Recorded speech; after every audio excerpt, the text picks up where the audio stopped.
Good morning. So thank you for the introduction, Sanjay. I'll get straight into it because you know all about me now. So my topic is really covering three things. So there are three key points, and I'll speak them. Uh, First one is really what is the role of supply chain management in the companies. Now, I started Global Supply Chain Group with a group of three people out of Booz Allen, and that was in January 2000. We have seen supply chain evolve quite a bit in those 16, 15 years. And it is still evolving. So some of the best CEOs today, they come out of supply chain management. As this skill is becoming more and more critical for business, basically supply chain professionals who do not fully get on board with the supply chain discipline itself, they are wasting a golden opportunity. Second key point is really that today, many supply chain professionals, they're trying to reconcile two opposite ends. On one hand, they hear about what is happening out there from companies like Alibaba that Chris was just talking about. And then they go back to their company and they see what is happening inside their company. And they see two diametrically opposite ends of what the world looks like. And basically, there is a tantalizing array of possibilities, and they're really trying to reconcile this. And if they cannot reconcile it, really they cannot have an impact on the business. And if they can reconcile it and slowly form a path within their company, then they can really have a huge impact on their businesses. And the third key point is about the latest advances in the supply chain management. So as executives respond to the fundamental changes in the business world today, with the globalization, with the technology, with Internet of Things, digitization, robotics, a whole lot of new technology is becoming available and actually commercially being used in supply chains now. There is really a wave after wave of transformations which is being unleashed by the board of directors, by the CEOs within their businesses. So what that does is basically most companies are really grappling with resistance to that transformation. There is a transformation fatigue, you can call it. And every business transformation becomes a massive challenge. Latest advances in supply chain management are really geared to bring everything together to create successful business transformations for the CEOs and the boards. So all these three themes are really interrelated. I'll talk about them one at a time. First, I'll talk about role of supply chain management. That's very simple. As I said, role of professionals, supply chain management professionals, is evolving as I see. From my personal experience, when after having left Booz Allen and Hamilton, I started Global Supply Chain Group. My mentor, who was chairman of one of the biggest companies in Australia, he said, "What, you're going to do supply chain? We don't even allow you in the boardrooms." And today, of course, every board is talking about doing a massive supply chain transformation. So it has evolved quite critically. And today, some of the best CEOs, they come from within supply chain management discipline. Supply chain professionals who do not learn the latest trends and teach these to their CEOs and peers in their companies, they are wasting a golden opportunity. I'm choosing these words very carefully. It is really, if you are a supply chain professional, in the end, it is really your prerogative and duty, in fact, to go and teach what is supply chain to your CEOs. Here is a developing thesis. I only developed it about 4 weeks ago when I was presenting to APAC Forum and to business leaders there. And the thesis is this, that the current trend is this, that companies such as Apple, Amazon, Zara, Uber, Airbnb, and I'll talk a bit about all these companies, they're all in public domain. That's the reason I use them as examples. Unfortunately, a lot of my clients don't like their name to be put up on the board there, even though they are very successful. All these companies, they are being led by supply chain leaders today. Now, prior to this, say go back 10 years, strategists were mainly the CEOs. So Indra Nooyi is an example in PepsiCo, but you look at a lot of CEOs, they're ex-BCG, McKinsey, Booz Allen, those kind of guys. But the world has changed. It has moved. Today, the best CEOs really don't come out of those companies. They come out of supply chain management companies. They come out of people who can integrate the supply chain on a global basis. Now, if you go back further, you can see the trends as I lay them out, and it's a very busy graphic. So you can get the whole presentation from Marie, I guess, or from myself, or Chris, or Sanjay. The presentation will be available to you because there's a lot of material in it. The previous trends are basically around 1900s. CEOs were mainly inventors and creators like Edison and people like that. And then they were builders and makers from 1925 to 50. So these were people like Ford, for example. Going further, from 55 to 70 was the golden era of the madmen. That's when the advertising guys took over the world. Basically, advertising was the thing. And most of the CEOs used to come out of marketing and sales. And after that, of course, because there was a lot of expense, then the accountants and finance people took over and cut down the expenses. And in 80s to 90s, human resources guys came over, and they said, okay, let's be a little bit more human-focused. Finally, the strategists came in around 1990 to 2000. And now it is really supply chain management still. So just looking at the supply chain management, again, very busy graphic. I won't try and get through all of it, but I just want to make two key points.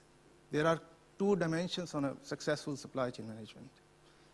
The horizontal axis is integration, and the level of integration you manage to achieve decides the level of supply chain sophistication in your company. And of course, integration has multiple dimensions. It doesn't have just one dimension of what level of integration you achieve, also how much integration you achieve with your suppliers or customers rather than just in-house. So there are multiple dimensions to each one of these dimensions, in fact. The horizontal axis is level of optimization.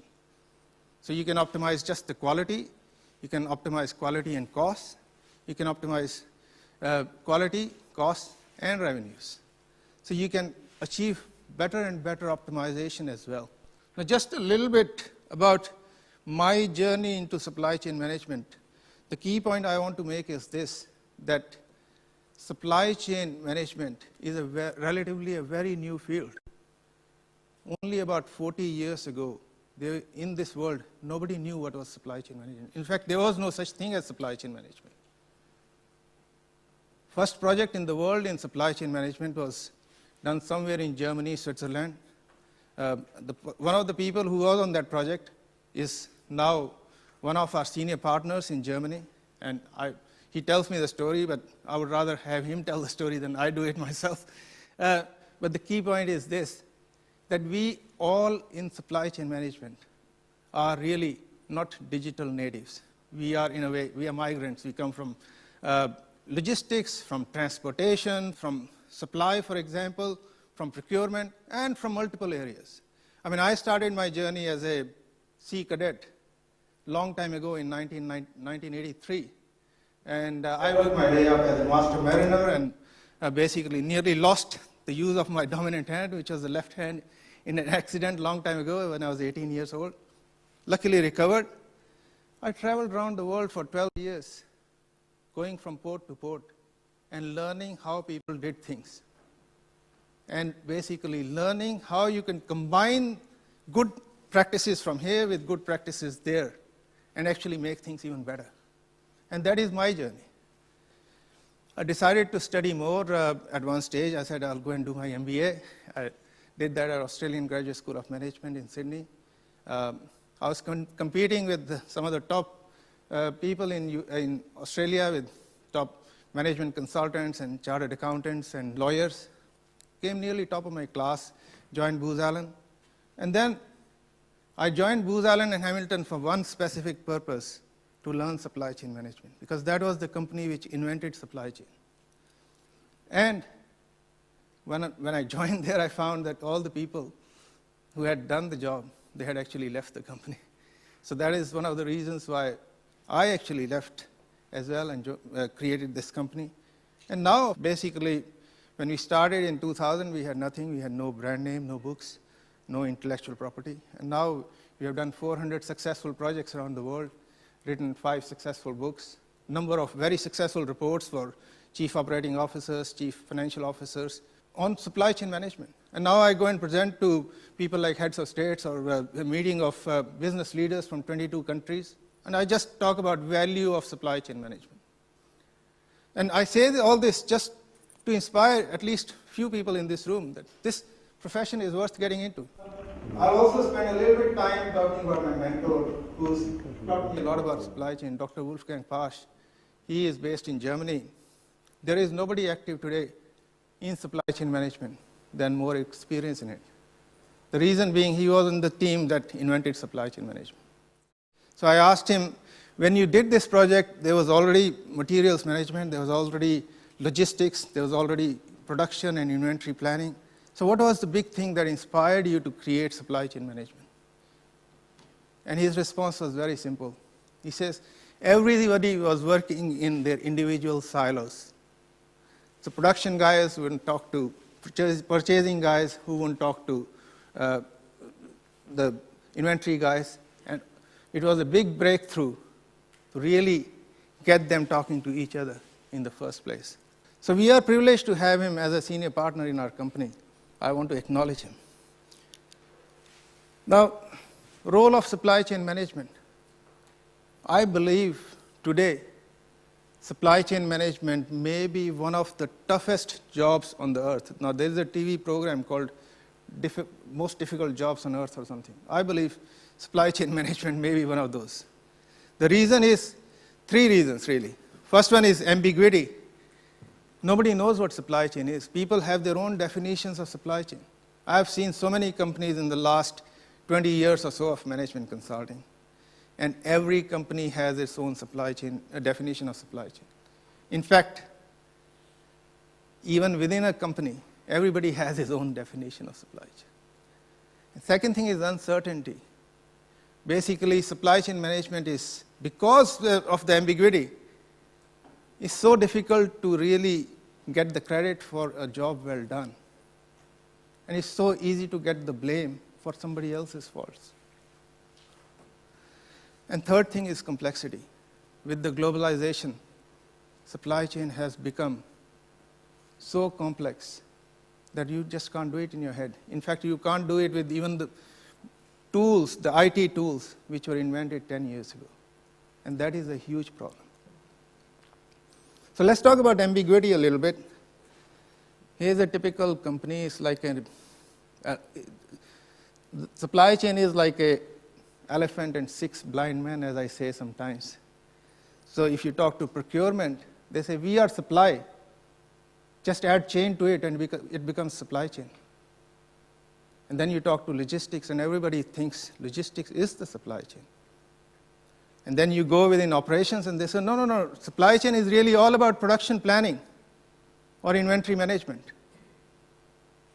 And then you go to finance, and they are really struggling to, if you talk to a typical CFO, he thinks either it is logistics or it is procurement. And he's sort of flipping between the two. Sales, well, for sales, supply chain is really the easy target. They are the people they blame when the customers don't get their orders. Then you talk to external associations, and there's quite a few of them in logistics, in procurement, in warehousing, and they're all trying to tag supply chain management to their name. Now, that is okay if they actually get into supply chain, but a lot of them are still doing just logistics or procurement or whatever else they were doing earlier. And that is a problem. Let's talk a little bit about complexity. I showed you a very complex chart about integration and optimization, quite deliberately, so that you know how complex supply chain optimization and integration is really. And there are multiple levels of it. And I'm sure you know all this because it's probably day-to-day job for many of you guys. But the fact is just this, that there are multiple levels in both of these things. When I was a third officer a long time ago, I was in charge of, no, second officer, I was in charge of navigating a ship. And my only job was to optimize the route from point A to point B. Sometimes we had 6 loading ports and 6 discharge ports, and I was optimizing the navigation, the route. As I became chief officer, now I'm optimizing the cargo and the route. As I became a captain, now I'm not only optimizing the route and the cargo, but also the cost, the fuel cost. Fuel is a huge expense. It's 33% of the cost for any shipping company. So as you rise, the optimization keeps becoming bigger and bigger job. One more point is this, that no matter where I go, and I've been in these kind of boardrooms probably more than 500 times, maybe much more than that, where there's a CEO sitting there and there's a head of sales or head of marketing, and there's 3 or 4 other regional heads of sales, and then there's, of course, CFO and Chief Operating Officer, and there is head of supply chain. And it almost becomes like an inquisition. Head of sales will come up with all the problems of customers who have not gotten their delivery, and then suddenly everybody will start pointing fingers at the supply chain guy. And he's in the executive rooms. I see it every day. That because of the traditional structures and because of the fact that sales and marketing is highly represented in that room, supply chain ends up getting a lot more blame than it should be getting. Let's move on from the role of supply chain to impact of supply chain management a little bit. And I said this earlier, today many supply chain professionals, they're really trying to reconcile the cold, hard realities within their own companies with a vast array of possibilities from outside their companies. So there's tantalizing possibilities. You hear about Alibaba doing this and this person doing that. Possibilities out there. Trouble is, how do you reconcile those with the reality? I mean, everybody, you want to do a good job, you want to create a happy customer, increase the revenue, reduce costs, help with innovation, process innovation, product innovation if you want to. I mean, otherwise, why would all you be here? And that is the definition of success. But there are at least 3 main barriers which hold supply chain management people from doing these things. And if you can identify these barriers, these are all related to traditional setups within the companies. You could actually achieve much wider integration and deeper optimization. And that's what good supply chain management in the end is all about. So let's look at the big gap between the possibilities and the realities. Traditional setups within the most companies, they emphasize roles of sales, marketing, finance, operations, and logistics.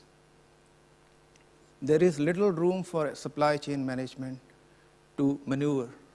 Everybody is so entrenched in their silos within their company that when you go for a job interview, they will promise, and I have a lot of friends who have actually told this to me. Some of them worked for us, and then they went off, and they're head of supply chains within the companies. And they say, in the interview, we will be promised autonomy, we will be promised a lot of support. But once you've taken the job, you're back in the rut, and the traditional structures just survive. So traditional setups, structures, systems, cultures, hierarchies in many companies, they have very narrow scope for full expression of supply chain possibilities.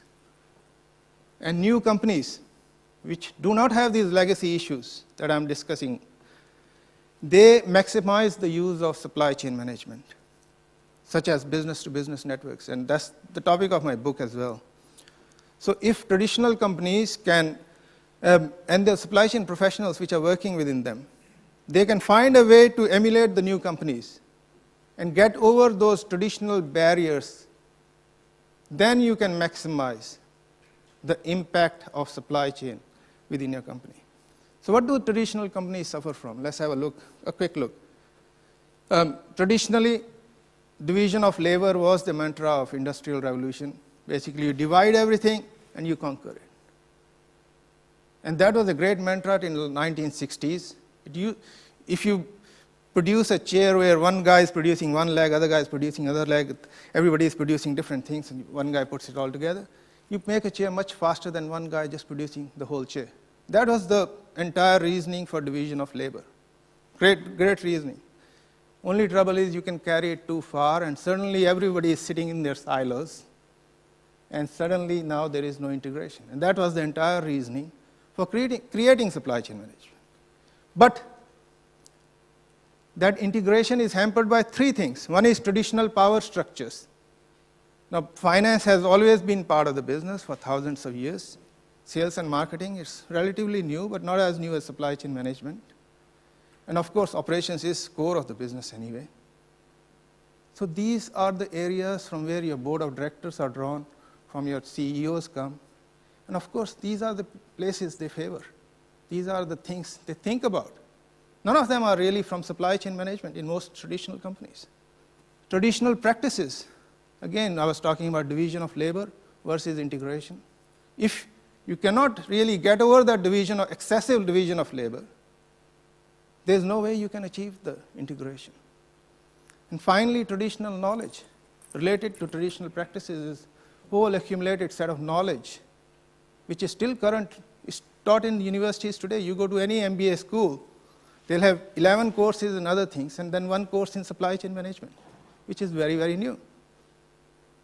But universities are still discovering what is supply chain management in their own right. It's the companies which are really at the forefront of supply chain management, not the universities, unfortunately. So let's look at some of the new companies now. Unfortunately, the chart is looking quite good. So Uber is one of the new companies that I'm comparing against General Motors and Ford and Volkswagen and Honda. And the big bar is really the valuation in billions of dollars. And you can see Uber is about the same as General Motors and Ford, and perhaps even Honda. And the lines are really three things: assets, revenues, and profits. And what you are seeing here is very simple fact that all the other four companies have humongous amount of assets running into sometimes $200 billion, and their valuation is much lower than their asset base in some cases. Whereas Uber, which is a new company, has a much higher valuation. Now, I'm not sure how fair this evaluation for Uber is and how it's going to stay, but fact is that still there is something in there which is being valued, which is the new information age technology, information age practices, information age power structures, or in other words, absence of traditional power structures, absence of traditional knowledge, absence of traditional practices. Here's another example, which is Airbnb and Hilton Hotel. And there are other hotels there: Starwood, Hyatt, Hilton, Marriott. I used to stay in them. And now I love Airbnb. It's a beautiful site. You can actually find some very exotic places to stay. And the valuation in this case is topping the industry now. But these are not the only companies. If you scan the business world over the last 30 years, you will see every 5 years or 10 years, there's a company which has come across and done exactly the same thing in a different way. If you look at Zara, all it does is makes clothes and sells them. Yet it achieves something like 18 fashion cycles in a year, where a typical department store in Sydney struggles to do 4. This typical departmental store, and I won't name them, in Sydney or in Australia, probably in Singapore as well, starts planning a fashion cycle 12 months in advance. And these people plan in weeks. Red Bull, they achieved global rollout in 19 years in 100 countries. There are much bigger competitors achieved that in more than, I think, 60, 69 years. And my business partner, Wolfgang Pasch, was involved in it. And he told me in 1 year he had 200 outsourcing contracts around the world that he conducted. Walmart, I mean, prior to Walmart, there was Sears, and I don't know if any of you are young enough to have gone in Sears, but I am. Oh, sorry, old enough. And very different kind of departmental store. And final example is Dell, Michael Dell.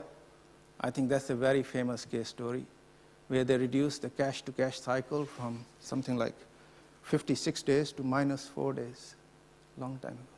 And these are all supply chain miracles. So the key point is this. If traditional companies and the supply chain professionals working in them can find a way to emulate new companies to use the supply chain concepts, they can maximize the value significantly. And I will add to that not only for yourself, it's almost a duty to go and teach this to your peers, to your heads of finance, of marketing, of sales, CEOs, to board of directors. So let's talk about latest advances in supply chain management. As executives respond to fundamental shift in global economies and technologies with wave after wave of transformation, most companies are grappling with massive resistance, with skepticism and change fatigue. Many insiders in the companies, they think the problems are so big that they are just unsolvable. Other insiders, they don't even see a problem. And I see both of them every day in my work. Even the brand name management consultants who traditionally used to be quite successful with their cookie cutter approach, they had a model and they just use it day after day. It's not working anymore. Why? So if you can find a fast and effective path to get over the resistance and skepticism, and to process the complexity, clarify the ambiguity, and engage the skeptics, you will succeed in the business transformation. And all the latest advances in supply chain management are really geared towards this. So let's talk about what are these. So since supply chain management was invented, it has gone through massive change. But successful business transformation, they are very rewarding on one hand. And you hear stories about all the successful business transformations in press, in Forbes and in Straits Times and newspapers. But they are also very, very difficult. About 15 years ago, basically, it was quite usual to send a whole team on a team-building exercise, and they all come back energized, and they want to do their best for the company. But those days are gone now. Today, people come back, and basically, the reality hits, and they're back to their entrenched positions inside the company. And systems and processes, they are useful to change. But if you don't change the underlying structures and execution around those processes, you won't achieve the change that you're looking for. That's the reason why agile corporations today collect data and information at every node in the supply chain, like Chris was saying, and use that data. And people talk about big data. I mean, for supply chain, big data is still small data, because we are floating in data. You use that data quite critically to do planning and optimization at every node of supply chain. So modern businesses, they are now evolving into business-to-business network. Now this diagram is very complex, and I won't get too much into it, but I'll explain. These are three different companies which are sort of working around a single consumer. So if you look at the consumer, orange triangle in the middle, that's the end customer for, let's say, iPhone. But if you think Apple makes everything, that's a mistake, because the screen comes from somebody else who has actually invented the screen. The software might be somebody else, and of course there's a whole universe of apps, people who make the apps for iPhone. So it's not just 3 companies, it's probably many more companies out there who are, in the end, creating value for that end consumer, which is the iPhone that you hold in your hand. They're all working in their own self-interest, but somehow, by magic, you're getting the best user experience that has ever been created in the mobile phone industry. So there's another very effective example. I spoke about Zara. Chris spoke about Zara. It's a very interesting case study. Started from a one-room operation in middle of rural Spain.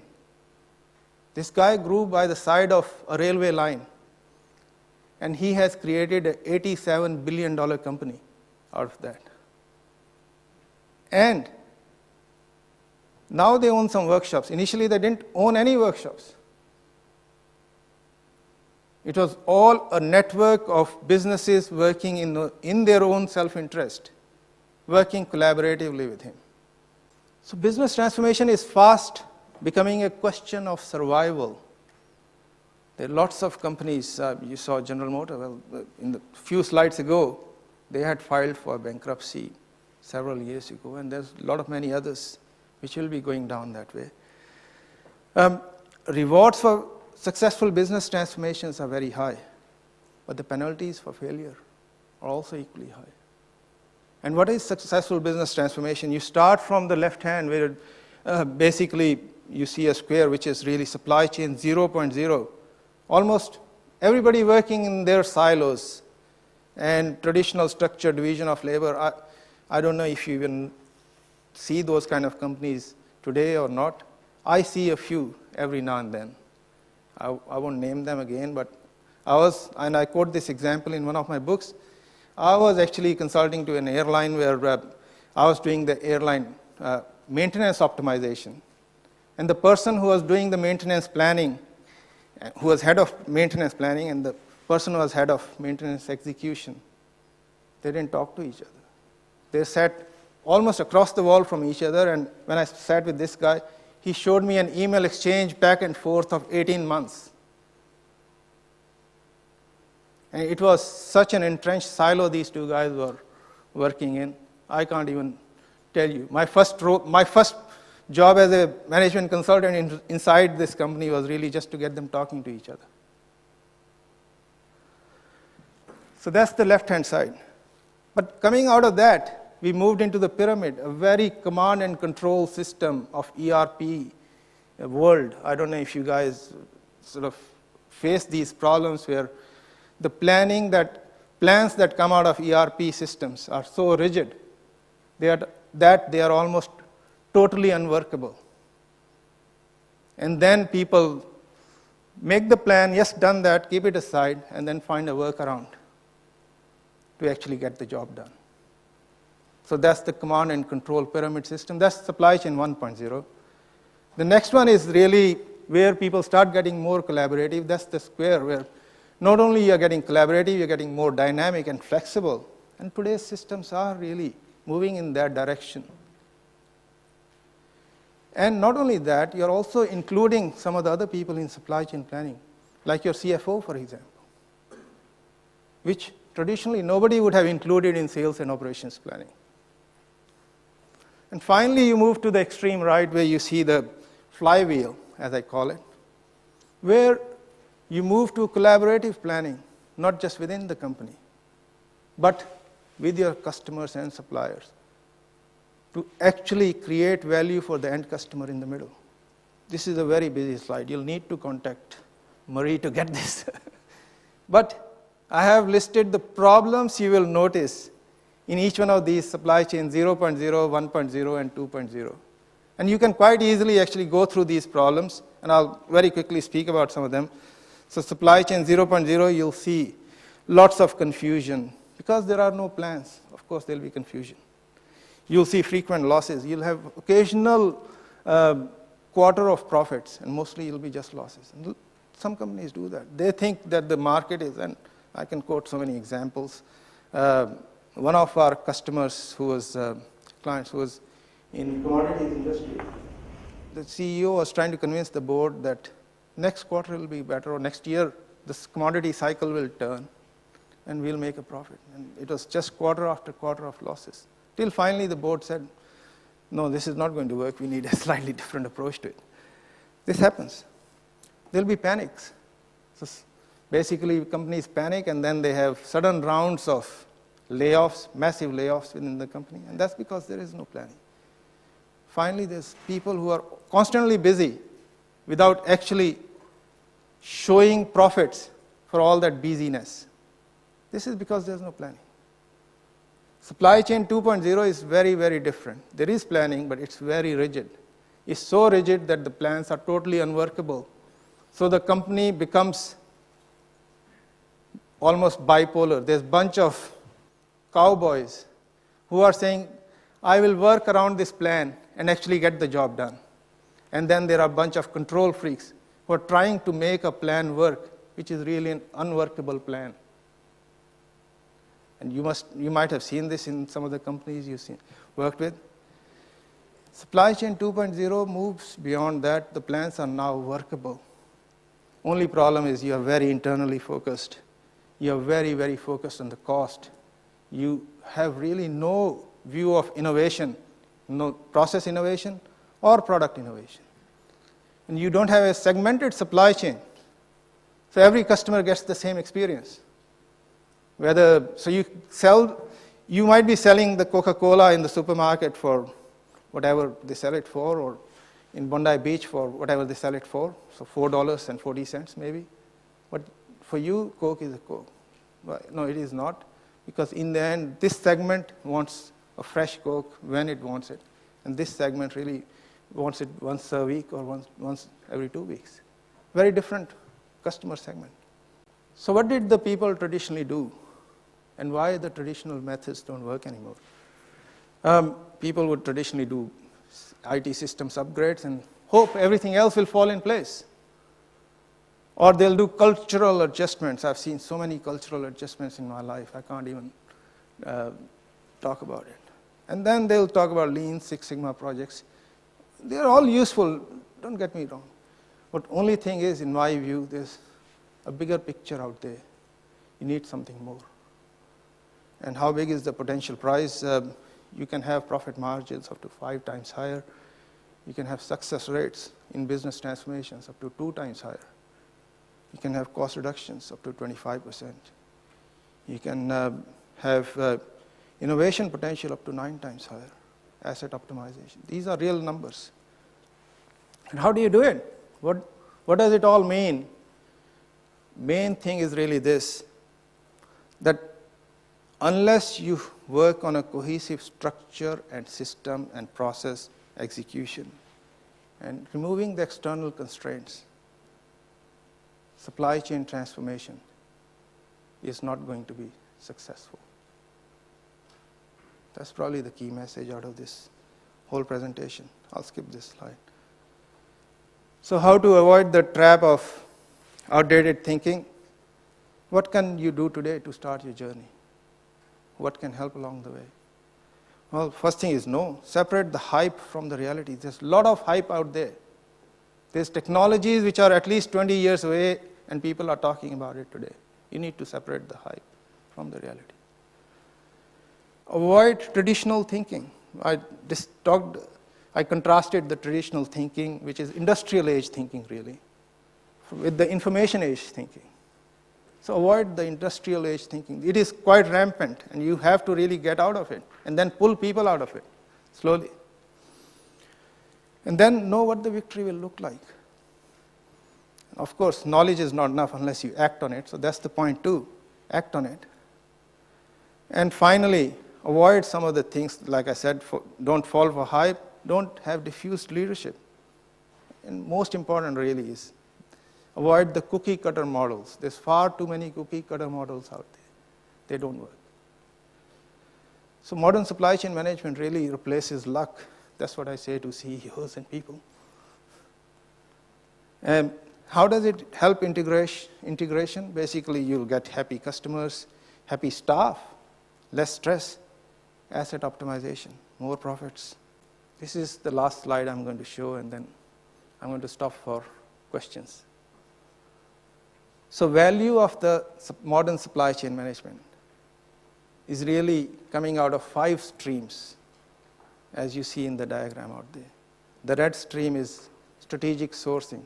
It's still part of value of modern supply chain management. The orange stream is logistics. So cannot ignore it. Logistics optimization is still quite valuable. But moving beyond that into supply chain management 1.0, 2.0, and 3.0, that's where there's a lot of value sitting within your companies. And every day we go in companies and see that value and gradually extract that value, sometimes over a period of months, sometimes even longer. So supply chain 1.0 is all about doing sales and operations planning, demand planning, the traditional things that you would probably have done for the last 15 years, but doing them well. And 2.0 is then moving beyond that with dynamic, flexible systems, with more inclusive planning, getting finance involved into it, integrated business planning. And 3.0 gets into collaboration, into innovation, segmentation of supply chain, creating customer delight. These are all possible today. I'm not talking about Internet of Things, I'm not talking about robotics, I'm not talking about driverless vehicles. All those things will come. But if you don't do these basics now, then you won't be ready for those at that time.